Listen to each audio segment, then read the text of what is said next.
Office tour போகலான்னு வந்தோம். Office tour வந்து வீடியோ எடுத்துட்டு அவன் ஃபன் பண்ணலாம் அப்படின்னு பார்த்தா வந்தானுங்க, சாப்பிட்டானுங்க. சாப்பிட்டு அவன் ஆளுக்கு ஒவ்வொரு மொழியில் போயிட்டு கேம் விளையாடுறானுங்க. இது நம்ம என்ன இதுக்காக நம்ம வீடியோக்காக வரணும் சொல்லி பார்க்கலாம். கேம் விளையாடலாம், ஃபோன் பார்க்கலாம், எல்லாம் ஒரு லிமிட்டு தான். ஆனால் வாழ்க்கையில் ஃபோனுக்காகவே அடிக்ட் ஆகக்கூடாது, சரியா? 24 மணி நேரமும் கேமு ஃபோன் பார்த்துட்டே இருந்தான். அப்படி இல்லைனா வந்து ஃபோனில் தெரியல.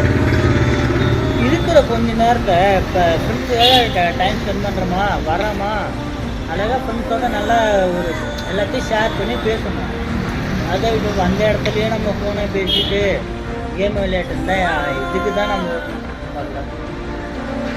வாழ்க்கையில் ஒவ்வொரு நொடியும் எவ்வளோ முக்கியன்றது ஒன்றும் புரியல அவனுக்கு. நான் சொல்கிறது எல்லாம் நம்பனா அவ்வளோ போச்சு. நீங்களும் உங்கள் ஃப்ரெண்ட்ஸ் எல்லாம் நம்பாதீங்க. வருவானுங்க, தேவைக்கு வருவானுங்க, வீடியோ எடுக்கலான்னு வானுங்க, அப்புறம் ஒன்றும் இல்லை. அதுதான்